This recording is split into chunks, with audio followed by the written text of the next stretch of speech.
नमस्कार, मैं हूं अरुण तोमर। आप देख रहे हैं स्वराज एक्सप्रेस। छत्तीसगढ़ में लोकसभा चुनाव को लेकर अब राजनीतिक दल आमने सामने आ चुके हैं। बिहार में रैली के दौरान लालू प्रसाद यादव ने प्रधानमंत्री नरेंद्र मोदी पर परिवार और हिंदुत्व को लेकर बड़ा बयान दिया था, जिसमें लालू प्रसाद यादव ने कहा था कि प्रधानमंत्री मोदी का कोई परिवार नहीं है। जिसके बाद बीजेपी के नेता अपने सोशल मीडिया अकाउंट पर मोदी का परिवार लिख रहे हैं, जिसे लेकर अब राजनीति शुरू हो गई है। देखिए खास रिपोर्ट। लोकसभा चुनाव से ठीक पहले 2019 में भी प्रधानमंत्री को कांग्रेस द्वारा चौकीदार कहे जाने के बाद बीजेपी ने सोशल मीडिया में मैं भी चौकीदार मुहिम चलाई थी, जिसका अच्छा प्रतिसाद भी बीजेपी को मिला। लोकसभा चुनाव से पहले मोदी का परिवार कहीं राजनीति उठापटक का हिस्सा तो नहीं। जिस तरह से लालू प्रसाद यादव का बयान सामने आया है, उसमें उन्होंने मोदी के परिवार और हिंदुत्व को लेकर सवाल खड़े किए हैं, जिसके बाद से ही बीजेपी आक्रामक नजर आ रही है। देश भर में बीजेपी के छोटे से छोटे नेता और कार्यकर्ता भी इस मुहिम में लड़ते नजर आ रहे हैं। कुछ लोग विरोध करते हैं कि मोदी जी का कोई परिवार नहीं है। अरे मोदी जी का तो पूरा देश है, 148 करोड़ लोग उनके परिवार के लोग। बताएं, अगर ऐसे व्यक्ति को जो दिन रात काम करते हो समाज के लिए, देश के लिए, उसको कहा जाए कि इनका परिवार नहीं है, तो बताना तो पड़ेगा ना कि इनका परिवार है। भाई, हम सारे लोग उनके परिवार के सदस्य हैं, वो सबको परिवार मानते हैं, वसुधैव कुटुंबकम का भाव है उनका, और ऐसे बोला जाए तो ये तो गलत है ना। एक तरफ जहां बीजेपी मोदी का परिवार मुहिम चला रही है, तो वहीं कांग्रेस मोदी के परिवार को लेकर सवाल खड़े करते नजर आ रही है। पूर्व विधायक विकास उपाध्याय ने कहा कि बीजेपी के लोग परिवार की परिभाषा को परिभाषित नहीं करते। अगर परिवार को समझते तो महंगाई यहाँ तक नहीं होती, जो रोजगार मिलता था उससे भी खराब करने का प्रयास बीजेपी ने किया है। भारतीय जनता पार्टी के लोग परिवार की परिभाषा को परिभाषित नहीं करते। अगर परिवार को वो समझते तो महंगाई, जहां रसोई गैस की कीमत 1100 रुपए, खाने के मीठे तेल की कीमत 170 रुपए, आज तक हिंदुस्तान के इतिहास में कभी इतना महंगा तेल, राशन पानी नहीं हुआ। लोगों को रोजगार नहीं मिल रहा है। जो रोजगार नेचुरल रूप पर मिलता था, आर्मी में या तमाम जगह जो रोजगार मिलते थे, उसको भी खराब करने का प्रयास भारतीय जनता पार्टी ने किया। तो इसलिए आपको याद होगा पिछले चुनाव के समय मैं भी चौकीदार, इन्होंने स्लोगन चलाया था। आपके बाद मैं भी मोदी का परिवार चला रहा है। उसका कारण यह है कि मोदी जी के जो 10 वायदे थे, किसानों की आय दुगनी करने का, युवाओं को रोजगार देने का, 100 दिन में महंगाई कम करने का, 35 रुपये लीटर में डीजल पेट्रोल देने का, हर के खाते में 15 लाख आने का, विदेश से काला धन लाने का, आदि आज जितने वायदे मोदी जी ने किए थे, एक भी वायदा पूरा नहीं कर पाए। बहरहाल परिवारवाद पर फैली सियासत में पहले भी कई नेता राजनीतिक रणभूमि में टकरा चुके हैं। ऐसे में परिवारवाद पर एक बार फिर बयानबाजी होना और भारतीय जनता पार्टी के मोदी का परिवार मुहिम का जनता के बीच में जाना आखिर लोकसभा चुनाव पर कितना असर डालेगा, ये तो आने वाला वक्त बताएगा। स्वराज एक्सप्रेस के लिए रायपुर से दिलीप साहू की रिपोर्ट। इस पर ज्यादा चर्चा के लिए मौजूद हमारे साथ कांग्रेस प्रवक्ता अनिल सिंह चौहान। आपका बहुत बहुत स्वागत है स्वराज एक्सप्रेस में। बीजेपी प्रवक्ता है निशिकांत पांडे, आपका भी बहुत बहुत स्वागत है। वरिष्ठ पत्रकार है गंगेश द्विवेदी, आपका भी स्वराज एक्सप्रेस में बहुत बहुत स्वागत है। कांग्रेस प्रवक्ता हमारे साथ अनिल सिंह चौहान। अनिल सिंह चौहान, कांग्रेस को आखिर किस बात का डर है? अगर बीजेपी के कार्यकर्ता या बीजेपी नेता लिख रहे हैं मोदी मेरा परिवार, तो इसमें गलत क्या है?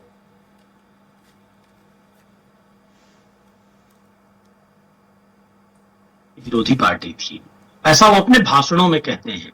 लेकिन चाहे जयंत शाह की बात कर लीजिए, राजनाथ सिंह के बेटे की बात कर लीजिए, लखीराम फिर उसके बेटे अमर अग्रवाल की बात कर लीजिए, मतलब प्रदेश और देश में परिवारवाद को बढ़ावा दिए हैं। रहा सवाल परिवार का, तो परिवार के लिए जो संवेदनशीलता होती है, अगर वो संवेदनशीलता मोदी जी में होती तो लालू जी ऐसा नहीं कहते। आप बहुत सीधी सी बात देख लीजिए, हम लोग तो व्यक्तिगत अटैक में कांग्रेसी विश्वास नहीं रखते, हम कठोर से कठोर प्रहार नीतियों पे करना चाहते हैं। लेकिन बहुत छोटा सा उदाहरण देख लीजिए कि चाहे रसोई गैस के दाम हो, चाहे आप सामान्य से नमक का दाम देख लीजिए, आज बाजार में कहां पहुंच गया। रेल किराया, बसों का किराया कहां पहुंच गया, 3 गुना स्पीड से बढ़ गया। अगर 10 पैसे बढ़ता था, चाल मचा देते थे। और सबसे बड़ी बात, बेरोजगारी अपने 45 साल की चरम पर है। तो युवा जो आत्मनिर्भर नहीं हो पा रहा है, वो विवाह नहीं कर पा रहा है। आज आप देश में एवरेज विवाह की उम्र देख लीजिए तो कितनी बढ़ते जा रही है। बहुत से युवा लड़के लड़कियों में ऐसे हैं जिनका विवाह, अगर विवाह की अनिल चौहान जी, संवेदनशीलता, अनिल सिंह चौहान जी रोकना चाहूंगा, अगर विवाह की उम्र बढ़ रही तो गलत क्या है? अगर उम्र बढ़ रही है तो इतना मैच्योर होगा, लड़का हो या लड़की हो, कोई भी हो। हाँ, तो विवाह की उम्र इतनी नहीं बढ़ जानी चाहिए कि वो जावेद अख्तर की उम्र में विवाह करें। मतलब एक आइडियल एज होती है 28-30 साल अधिकतम, उसमें शादी होनी चाहिए।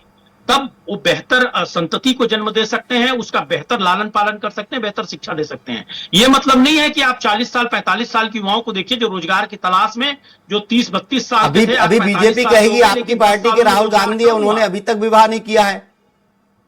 निश्चित रूप से फिर नहीं आप किया क्या है, लेकिन कहेंगे देश के मर्म कि को आपकी समझते हैं, पार्टी जो है देश के लिए वो विकास नहीं कर पा रही है? आप राहुल जी को कब आपने प्रधानमंत्री बनाया कि उनको मौका मिला? मुझे अगर समझ में प्रधानमंत्री नहीं आता। बनेंगे तो शादी करेंगे राहुल गांधी? देखिए, शादी करेंगे कि नहीं मुद्दा नहीं है, क्या प्रधानमंत्री बन के परिवार के मर्म को समझेंगे, ये मुद्दा है। जब देश के प्रधानमंत्री से का सवाल पूरा पूछा देश जाए, परिवार होता है अनिल सिंह चौहान निश्चित जी। रूप से, लेकिन मुझे समझ में नहीं आता अरुण जी, जब मोदी जी से सवाल होता है जो देश के प्रधानमंत्री हैं, तो उसमें राहुल जी या मैं कैसे जवाबदेह हो जाएंगे? क्या अरुण जी से सवाल पूछा जाएगा मोदी जी के बदले? अभी आप कह रहे थे विवाह की उम्र लगातार बढ़ती जा रही है, बीजेपी की सरकार आई है, विवाह की उम्र बढ़ती जा रही है। आपकी पार्टी के राहुल गांधी हैं जिन्होंने अभी तक शादी नहीं की है। प्रधानमंत्री हैं, जो सवाल देश के प्रधानमंत्री से पूछा जाएगा उसको आप विपक्ष क्यों पूछते हैं? एक दूसरा, लालू यादव जी ने तो यह भी कहा कि मां का अंतिम संस्कार किए लेकिन दाढ़ी बाल नहीं बनवाए, और उन्हीं दाढ़ी बाल से जिसको हिंदू धर्म अशुद्ध मानता है आपने राम की प्राण प्रतिष्ठा कर दी, तो उसको तो किसी ने विषय नहीं बनाया।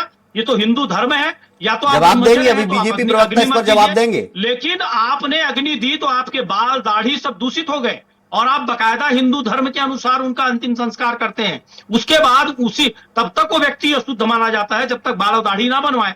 क्या गलत कहा लालू जी ने? मैं नहीं जानता मोदी जी ने क्या किया क्या नहीं, पर मैं मानता हूं कि लालू जी ने, जितना मुझे जानकारी है सनातन धर्म की, बिल्कुल सही कहा कि दाढ़ी बाल बनवाने चाहिए। यदि आप इतना बड़ा बड़ा पाखंड करते हो तो यह आवश्यक है। परिवार तो है मोदी जी का, पर अदानी और अंबानी, सिर्फ दो का विकास हो रहा है। आप देख लीजिए कितनी रफ्तार से दौलत बढ़ रही है, लेकिन बेरोजगारी चरम पर है। और जब बेरोजगारी को लेकर सवाल पूछा जाएगा, महंगाई को लेकर सवाल पूछा जाएगा, तो अरुण जी बहुत विनम्रता पूर्वक आग्रह करूंगा कि विपक्ष के नेताओं से नहीं पूछा जाएगा, सरकार से पूछा जाएगा, देश के प्रधानमंत्री से पूछा जाएगा, जिम्मेदार लोगों से पूछा जाएगा। जब राहुल जी सत्ता में आ जाएंगे तब राहुल जी से बेशक सवाल पूछिएगा कि क्यों बेरोजगारी चरम पर है, या क्यों परिवारवाद हो रहा है, क्यों आपने आज परिवारों की दर्द को नहीं समझा, ये सवाल आप पूछिएगा। लेकिन आज जो 10 साल से देश का प्रधानमंत्री है उससे सवाल तो है कि क्यों परिवारों को आप बसने नहीं दे रहे हैं, क्यों देश में नफरत का वातावरण है, क्यों समरसता नहीं बन पा रही है, क्यों भाई भाई से लड़ रहा है, क्यों मणिपुर जैसी हिंसा हो रही है, क्यों चारों तरफ अराजकता फैली हुई है, क्यों युवाओं को रोजगार नहीं मिल रहा है, उनका घर नहीं बस रहा है, क्यों महंगाई और बेरोजगारी 45 साल के चरम पर है। आपने कहा था मुद्रा का अवमूल्यन रोक देंगे, रुपए का अवमूल्यन रोक देंगे, रुपए का अवमूल्यन अपनी चरम पर आ गया। 35-40 रुपए में डीजल बेचने की बात आपने कही थी, 100 रुपए के ऊपर हो गया। रसोई गैस के दाम देख लीजिए, खाने के तेल के दाम देख लीजिए, कहां है वो अच्छे दिन, कहां है वो 15 लाख रुपए? ये तो साहब सरकार जो जिन वादों पर बनती है उससे सवाल पूछा जाता है, उनसे सवाल नहीं। आवाज उठानी चाहिए इस पर, विपक्ष की भूमिका होती है तो विपक्ष को आवाज उठानी चाहिए। विपक्ष आवाज उठा तो रहा है और ईडी आईटी जेल में भी डाल रही है। आप देखिए अभी लालू जी पर कितनी जांच चल रही है, राहुल जी को देखिए जमानत पर हैं, अरविंद केजरीवाल को देख लीजिए, हेमंत सोरेन का परिणाम देख लीजिए, छत्तीसगढ़ में देख लीजिए कितने छापे पड़े।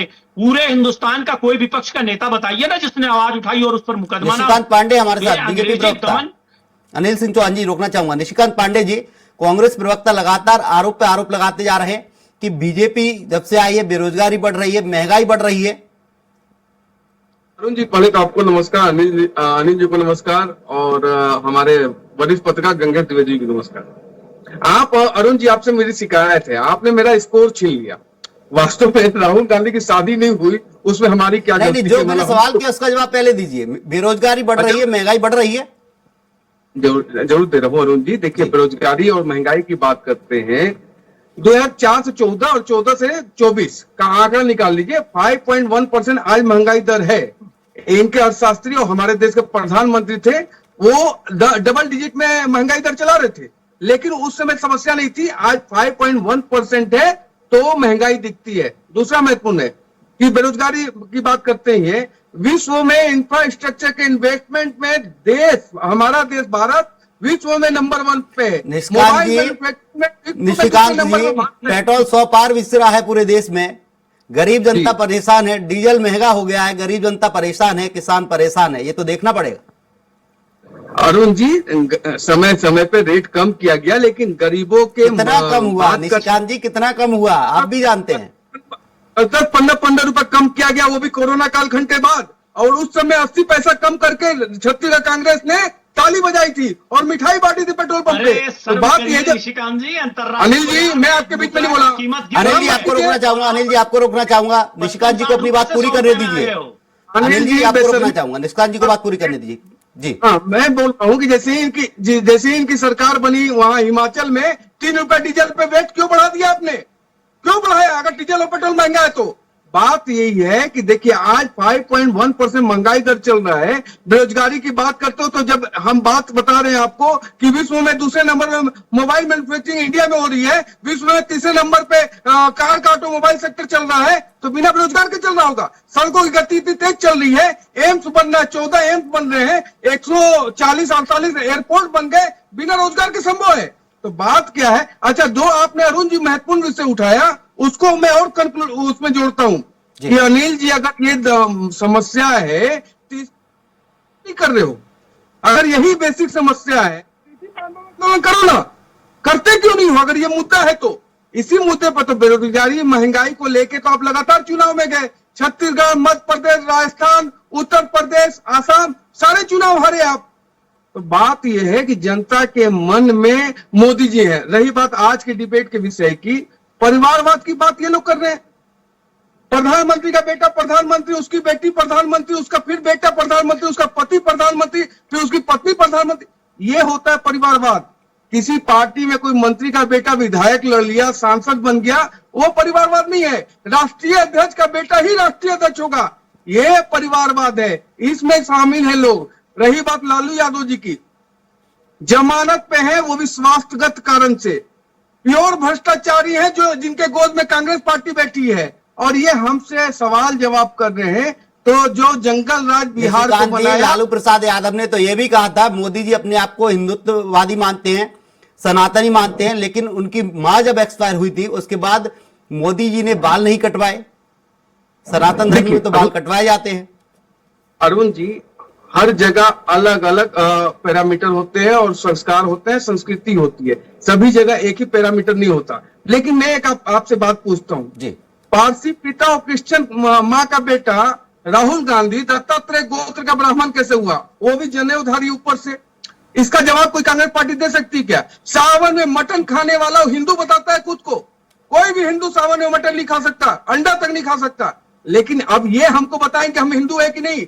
देश की जनता जानती है कौन हिंदू है और कौन नफरती चिंटू है, जो तुष्टीकरण के कारण पूरे देश में आग लगाने का काम करने वाली कांग्रेस पार्टी आज हमसे सवाल पूछ रही है। परिवारवाद का बेसिक मतलब ही पता है आप लोग को कि नेहरू जी की बेटी इंदिरा जी का राजीव जी के बाद सोनिया जी। इसको जोड़ा ये भी जा रहा है, 2019 में कांग्रेस ने कहा था चौकीदार चोर है, तो बीजेपी पूरी बीजेपी पक्ष में उतरी थी, सभी ने लिखा मैं चौकीदार मैं चौकीदार। इस बार भी लोकसभा चुनाव है, तो इस बार परिवार मैं मोदी का परिवार, ये क्या कैंपेन चला रही है बीजेपी?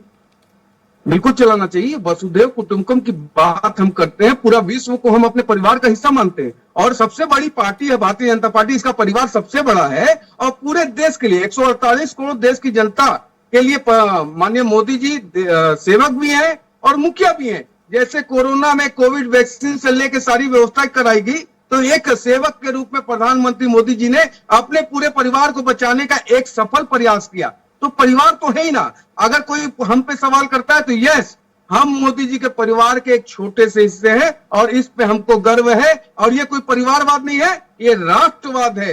राष्ट्रवाद की कल्पना को आगे करते हुए हम लगातार आगे बढ़ रहे हैं। और ये परिवारवादियों की स्थिति तो आप देख लीजिए, न सपा है, न बसपा है, न ममता है, न शरद पवार है, न राहुल गांधी है, न अखिलेश है।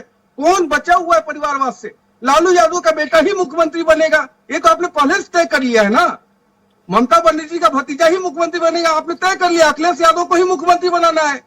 तो यही तो परिवारवाद है। हमारे पार्टी में आपको चुनौती देता हूं, एक व्यक्ति ऐसा दिखाओ जो राष्ट्रीय अध्यक्ष का बेटा राष्ट्रीय अध्यक्ष हो, प्रधानमंत्री का बेटा प्रधानमंत्री हो, मुख्यमंत्री का बेटा मुख्यमंत्री हो। कोई एक उदाहरण दे दो, आप जो कहोगे 100 में मानने को तैयार हूं। जी, इसको बोलते हैं। हमारे साथ वरिष्ठ पत्रकार गंगेश द्विवेदी जी हैं। गंगेश द्विवेदी जी, देखा जाए परिवारवाद पर राजनीति होती है, जैसे ही चुनाव नजदीक आते हैं परिवारवाद, जातिवाद हावी हो जाता है।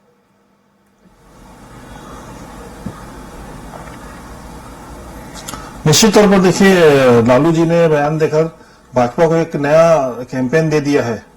सही मायने में तो इसमें इको हो रहा है। कैंपेन का अवसर दे दिया है और भाजपा इस मामले में बहुत माहिर है। जैसे पिछली बार चौकीदार चोर है का नारा देकर राहुल गांधी ने एक अवसर दिया था और उस पर पूरी भाजपा एकजुट हुई और उसके बाद पूरे देश में कैंपेन चला, मैं भी चौकीदार, और उस कैंपेन का परिणाम ये हुआ कि भाजपा 300 प्लस आई। तो मुझे लगता है कि विपक्ष पहले ही कई सारे मामलों में बिखरा हुआ है। इंडी गठबंधन का अभी तक नेता अभी तक चुनाव सर पे है और इंडी गठबंधन का नेता अभी तक तय नहीं हो पाया है। और ऐसी स्थिति में मुझे लगता है कि इंडी गठबंधन को स्वयं अपने आपस में एकजुटता की ओर ज्यादा ध्यान देना चाहिए। कांग्रेस का सवाल है, कांग्रेस में राहुल गांधी उनके सर्वमान्य नेता हैं, तो उनको उनके साथ एकजुट होकर उनकी अभी जैसे यात्रा चल रही है, पिछली यात्रा का उनको बहुत अच्छा लाभ कर्नाटक में मिला था, इस यात्रा का को भी सार्थक बनाने के लिए उनको प्रयास करना चाहिए, न कि इस पॉलिटिक्स में उलझने का। और रही बात देखा जाए अगर प्रधानमंत्री है तो इसमें कोई ये नहीं कह सकता राहुल गांधी के भी प्रधानमंत्री नरेंद्र मोदी, लालू प्रसाद यादव के भी प्रधानमंत्री नरेंद्र मोदी है। तो एक तरह से प्रधानमंत्री का तो पूरा देश परिवार हो गया अगर सीधी सच्ची बात कही जाए तो। लेकिन उसमें ये भी बातें सही हैं, जैसे कि कांग्रेस प्रवक्ता बता रहे थे कि महंगाई का जो मसला है, निश्चित तौर पर अगर आप पूरे देश को अपना एक परिवार समझते हैं तो सबसे पहले जरूरी है कि महंगाई को कम किया जाए, क्योंकि ये हर परिवार को, हर घर को, हर इकाई को, देश की एक एक बच्चे को हर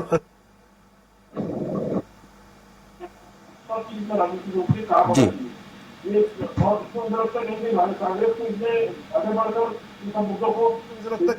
कांग्रेस को इसमें आगे बढ़कर इन सब मुद्दों को तेजी से आगे लाना चाहिए, जनता के बीच जाना चाहिए इसको लेकर, और ऐसा भरोसा जगाना चाहिए कि आपको अधिक से अधिक सीटें मिल सके आने वाले चुनाव में। जी कांग्रेस प्रवक्ता है अनिल सिंह चौहान जी। अनिल सिंह चौहान जी, बीजेपी कह रही कि हमारी पार्टी में परिवारवाद नहीं चलता, किसी भी राष्ट्रीय अध्यक्ष का बेटा कोई नेता नहीं बनता, किसी भी मुख्यमंत्री का बेटा मुख्यमंत्री नहीं बनता, ये तो कांग्रेस और इंडिया गठबंधन में ही चलता है। देखिए, सबसे पहले मैं आपको बता दूं कि जिस तरह से इन्होंने कहा अंतरराष्ट्रीय बाजार में क्रूड ऑयल की कीमत 2014 से कम होती रही और आज ये डीजल पेट्रोल जिसको कहते थे 35 रुपए 40 रुपए में बेचेंगे, 30 से 35 रुपए बल्कि वादा किए थे, आज 100 रुपए पहुंच गया। इनका 5.1% का जो आंकड़ा है, आज आप गरीब परिवारों से जाके पूछिए कि तुम कच्चा तेल कैसे खरीद रहे हो, उससे स्पष्ट हो जाएगा। आंकड़ों की जादूगरी करना, अपने सत्य दूसरों के मुंह में ठूस देना, ये भाजपा की आदत है। दूसरी बात, परिवारवाद का आरोप लगा रहे थे। जयंत शाह ने कौन सी उपलब्धि हासिल की? बीसीसीआई का सेक्रेटरी है, कभी बैट पकड़ना सीखा है उसने? राजनाथ सिंह का बेटा ही बनेगा। अनुराग ठाकुर कौन है? परिवारवाद की देन नहीं है। ज्योतिरादित्य सिंधिया और आरपीएन सिंह जब कांग्रेस में है तो उन पर आरोप है कि परिवारवाद है। इनके यहां गए तो भ्रष्टाचार से भी मुक्त हो गए और परिवारवाद से भी मुक्त हो गए, केंद्रीय मंत्री बन गए। तो ये भारतीय जनता पार्टी का दोहरा चेहरा है। रहा सवाल हिंदुत्व के नाम पर पाखंड करना और कट्टर हिंदुवादिता और नफरत को पैदा करना, मोदी जी और भारतीय जनता पार्टी की नीयत है, इसलिए इनको जवाब देना चाहिए। राहुल जी ने कभी नहीं शहीदों के नाम पर वोट मांगे, मनमोहन सिंह ने नहीं मांगे। मोदी जी ने कहा, वीडियो देख लीजिए आप, पुलवामा के शहीदों के नाम पर मुझे वोट दे दो, जो आचार संहिता का उल्लंघन है। ईडी, आईटी, सीबीआई को प्रकोष्ठ बनाकर, अपना नौकर बनाकर, इन्होंने गुलाम बनाकर देश में सारे दलों को विखंडित करने का प्रयास किया, लोकतंत्र की हत्या का प्रयास किया, न्यायालयों को प्रभावित करने का प्रयास किया। ये कौन सी डेमोक्रेसी है? ये कौन सी संवेदनशीलता है? परिवार का मतलब है संवेदनशीलता। अनिल सिंह चौहान जी, ईडी आईडी निष्पक्ष एजेंसी होती है, महिला का दर्द समझ में आना चाहिए। जो अनिल सिंह चौहान जी, ईडी एक निष्पक्ष एजेंसी होती है, वो किसी के दबाव में काम नहीं करती है। तो क्यों ईडी ने 97% चार्ज जो छापे मारे वो बोगस निकले? क्यों आज तक ईडी ने एक भी सिंगल व्यक्ति को कल्पित दोषी नहीं सिद्ध कर पाए? एक सिंगल व्यक्ति बताइए मुझे। और दूसरी बात, भारतीय जनता पार्टी के 2 नेताओं का नाम बताइए। आप बहुत वरिष्ठ पत्रकार हैं, आपको चुनौती देता हूं, जिन पर ईडी की कार्रवाई चल रही हो। और विपक्ष के 2 नेता बताइए जिन्होंने मोदी सरकार पर आरोप लगाया हो और उन पर ईडी की कार्रवाई ना चल रही हो। क्या निष्पक्षता के लिए यह मानदंड है?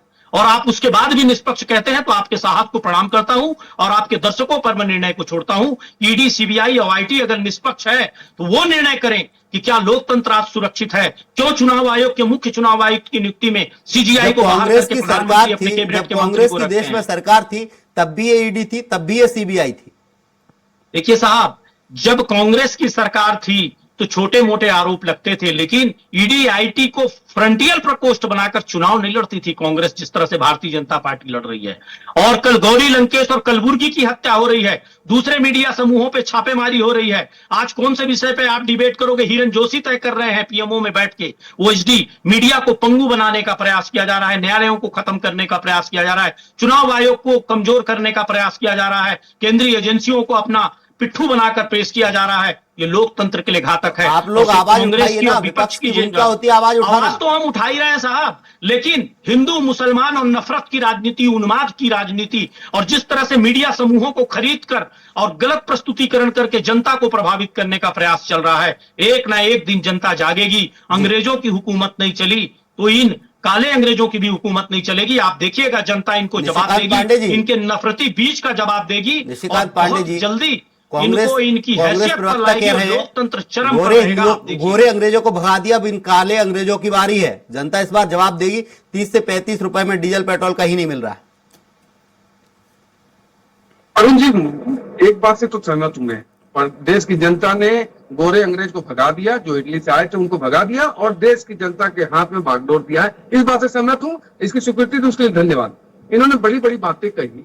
तो एक चीज बताओ अरुण जी, 351 करोड़ रुपया अगर किसी राज्यसभा सांसद के यहाँ अलमीरा में बंद निकलता है तो करप्ट नहीं है। उसके ठीक दूसरे दिन, लेकिन अनिल सिंह चौहान जी का जो कहना था कि ईडी सीबीआई छापे सिर्फ वही मार रही है जो मोदी के विरोध में बोलते हैं, जो विपक्ष में होते हैं, पक्ष के नेता के यहाँ ईडी सीबीआई छापे क्यों नहीं मार रही? क्या बीजेपी में आने के बाद सब दूध के धुले हो जाते हैं? नहीं नहीं अरुण जी, मैं एक बात बोलता हूँ, जहां भ्रष्टाचार की चाशनी होगी वहीं ईडी जाएगी। नीतीश कुमार तो हमारे अगेंस्ट में थे ना, उड़ीसा में अगेंस्ट में हमारी सरकार चल रही है ना, आज से नहीं चले, कई वर्षों से अजीत चल पवार रही है। कैसे साफ हो गए बता दीजिए, हिमंता बिश्वा शर्मा कैसे साफ हो गए, भाई साहब, छगन भुजबल भाई साहब, कैसे मैं आपको साफ हो बिल्कुल गए, बताइए ना। भाई साहब, आपके यहाँ गए और अरुण जी, साफ हो गए, और जिसके दादा अरुण जी, दादी नाना नानी अरुण और जी, पिता और माता ने शहादत अनिल दी सिंह हो, चौहान जी देश पूछ के रहे हैं, लिए उसका भी 10 निष्कांत जी साल जवाब जेल दे में दीजिए। उन पर अनिल जी, परिवारवाद निष्कांत का जी जवाब आरोप देंगे, लगाइए। निष्कांत जी जवाब देंगे, परिवारवाद बता का दीजिए आरोप उन निष्कांत पर जी। है जो गोद में ले जाके बीसीसीआई सेक्रेटरी बना अनिल देते। जी, अनिल जी, निष्कांत जी जवाब दे दीजिए, समय का बहाव है। हाँ, अभी ये बीसीसीआई सेक्रेटरी की बात कर रहे थे, इनसे पूछिए अशोक गहलोत का बेटा कौन सा इंडिया टीम में क्रिकेट खेला है ना राजस्थान क्रिकेट एसोसिएशन का सेक्रेटरी और अध्यक्ष, कैसे बना? अरे साहब, आप तो आप बीसीसीआई का सचिव पहले बना अपना के अकाउंट रखे हैं चेक करो। जयंत शाह को, तो फिर आरोप क्यों लगाते हैं? और अरुण जिसके जी, माँ बाप ने कुर्बानी अरुण जी, दी ये हो, तरीका उस पर बिल्कुल आरोप नहीं है। आप क्यों अरुण जी, लगाते हैं? अनिल सिंह चौहान जी, ऐसे- अनिल सिंह चौहान जी सुन लीजिए, अनिल सिंह चौहान जी सुन लीजिए, निष्कांत जी, निष्कांत जी जवाब दीजिए, समय का बहाव है। आप देश के भाग्य विधाता बनने अरुण की जी, कोशिश करते देश हैं। की अरुण जी, देश की जनता इनको वोट नहीं दे रही है, ईवीएम पे सवाल उठाते हैं। जब सुप्रीम कोर्ट का निर्णय इनके फेवर में आया तो सुप्रीम कोर्ट बहुत नहीं है, सुप्रीम कोर्ट इनके समय का अभाव है, रोकना चाहूंगा निष्कांत जी। हमारे साथ कांग्रेस प्रवक्ता अनिल सिंह चौहान जी, आपका भी बहुत बहुत शुक्रिया। निष्कांत पांडे जी, आपका भी बहुत बहुत शुक्रिया। वरिष्ठ पत्रकार हमारे साथ गंगेश द्विवेदी जी, आप तीनों ही मेहमानों का बहुत बहुत शुक्रिया, क्योंकि समय का अभाव है।